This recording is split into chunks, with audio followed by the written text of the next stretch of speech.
Welcome to The Explainer. I am so absolutely thrilled you're joining me today. We are diving straight into some incredibly profound ancient source material that touches on things literally every single one of us intimately understands. We're talking weariness, grief, and that feeling of just being totally overwhelmed.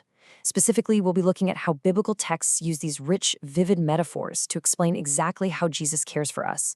Whether you've studied these writings for years or, you're just kind of curious about their historical and cultural context, there is some deeply fascinating imagery here that speaks right to the human condition. So it really begs this central question. How do ancient texts address the very modern, universal experiences of human weariness and heartbreak? I mean, no matter what our background is, feeling lost, burned out, or heartbroken, that's a deeply relatable human experience, right? We all have those days where the world just feels way too heavy. And what's so compelling about these ancient writings is that they don't just gloss over this pain. No, they tackle it right head on. Right from the very start, these passages present a radically different kind of divine figure. Just take a look at this quote from Psalm 34:18. The Lord is close to the brokenhearted and saves those who are crushed in spirit. The ancient record consistently paints this picture of a God who absolutely does not distance himself from pain, but actively draws near to it. If you're feeling crushed in spirit, the text says God comes close to you. He doesn't just abandon you in the heartbreak. Section 1. Compassion for the brokenhearted. A God who draws near. Now, what's really interesting about this slide is that these passages don't just offer abstract promises, They actually show this compassion in action. Notice how Jesus is depicted, not just as this distant deity way up in the clouds, but as someone who deeply experienced human sadness. The texts show him comforting a widow in Nain who had just lost her only son. When his friend Lazarus died, the book of John records that Jesus literally wept alongside Mary. He experienced real loss, and the book of Hebrews even describes him as a high priest who sympathizes with our weaknesses. Because he actually walked in our shoes. He gets it. He doesn't just care, he deeply, truly understands human suffering. Section 2. The Good Shepherd imagery, the metaphor of the flock. Okay, let's dive into this. So in the ancient agrarian world, sheep desperately needed a shepherd. They're notoriously nearsighted, fearful, and, well, they easily wander right into danger. The writings draw a really sharp contrast here to show exactly who is leading them.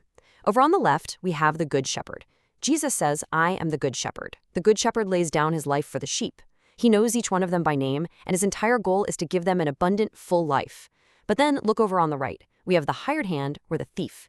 This figure's motives are entirely selfish. When danger comes, like a wolf for instance, the hired hand abandons the flock and just runs away, because he ultimately cares absolutely nothing for the sheep. The text is strongly emphasizing that Jesus is a protector whose motives are rooted entirely in sacrificial love. And that actually leads us to a super fascinating bit of historical context. In John 10, Jesus also calls himself the gate. Now, in a first-century rural setting, a sheep pen wasn't some nice wooden barn. It was basically a rough circle of rocks piled up to form a wall with one small opening. Because there was literally no physical wooden door, the shepherd would lay down and sleep right across the opening at night. He literally became the door. Nothing could get to those sheep without going over him first. It's just a stunning, literal illustration of his absolute willingness to lay down his life to protect his flock. Section 3. Seeking out the lost. Pursuing the marginalized. This pastoral care extends so passionately to those who are pushed to the fringes. You might actually recognize this famous ratio. In the parable of the lost sheep in Luke 15, Jesus asks, which of you men, if you had 100 sheep and lost one of them, wouldn't leave the 99 in the wilderness and go after the one that was lost until he found it? I mean, it's such a striking visual, leaving the supposedly safe 99 to relentlessly pursue the single one that went astray. And when he finds it, the verse says he carries it back on his shoulders, completely rejoicing. It perfectly shows a divine response dedicated totally to the recovery of the lost. And this brilliantly illustrates how this relentless pursuit looks in practice. In John 4, we see the famous story of the woman at the well. Jesus traveled directly through Samaria, which, by the way, was a route most Jewish people completely avoided back then due to some really intense ethnic resentment. But he sits at a well at noon and actually speaks to a Samaritan woman. By doing this, he crossed strict ethnic divides and shattered the gender norms of his era. When he brought up her complex marital history, he didn't do it to condemn her or point fingers, but to reveal himself to her. He treated her as a spiritually curious equal. And the result? She became the first evangelist, literally running back to tell her entire town all about him. This exact same theme of radical, forgiving love is captured absolutely perfectly here in Rembrandt's famous painting, The Return of the Prodigal Son, which is based on another parable from the ancient record. When the lost, totally impoverished son returns home, he kneels before his father. Now, if you look really closely at the father's hands in the painting, art historians love to point this out, the left hand appears larger and firmer, more masculine, while the right hand is softer and a bit more feminine. It is a powerful, beautiful symbol of complete, all-encompassing parental care. It's this restorative, completely non-judgmental embrace for someone returning with literally nothing to offer.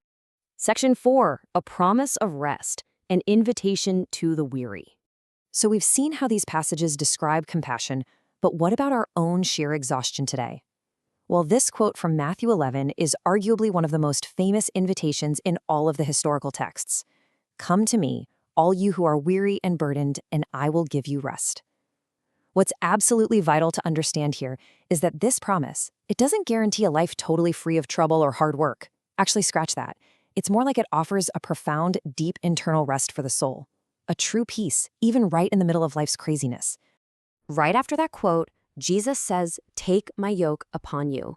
To really grasp this, we need to quickly define the term. A yoke is an agricultural wooden beam used to link a pair of oxen together so they can share a super heavy load. It's a metaphor for partnership and total surrender. The verses are essentially inviting us to link up and share our burdens with someone infinitely stronger, someone gentle and humble in heart, rather than, trying to carry the crushing weight of the entire world totally on our own shoulders. Let's move to and see how this builds. Section 5, casting all your cares, the physicality of letting go. Because it's one thing to hear an invitation to rest, right? It's a completely different thing to know how to physically do it. 1 Peter 5:7 says, casting all your cares on him because he cares about you. That word cast is so fascinating. It's derived from a Greek word that literally means to throw. In fact, it's the exact same word used in the historical accounts to describe the crowds intentionally throwing their coats onto the donkey for Jesus to ride on Palm Sunday. It is a highly physical, intentional act.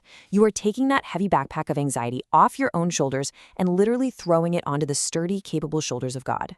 So the crucial point is really captured in these 3 steps found in the source material. First, humble yourself. Just recognize you are human and you simply aren't meant to carry the weight of the world. It's okay to admit that. Second, actively throw your specific anxieties, your heavy burdens, onto God. And third, trust confidently that He intimately cares about you.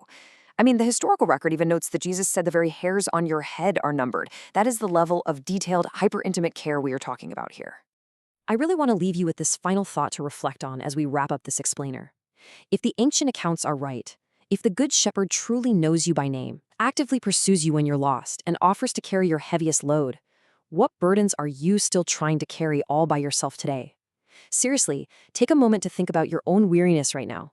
I highly encourage you to explore these ancient texts a bit further to see what else they might reveal to you about finding true, lasting rest. Thanks so much for learning with me today, and I'll catch you on the next explainer.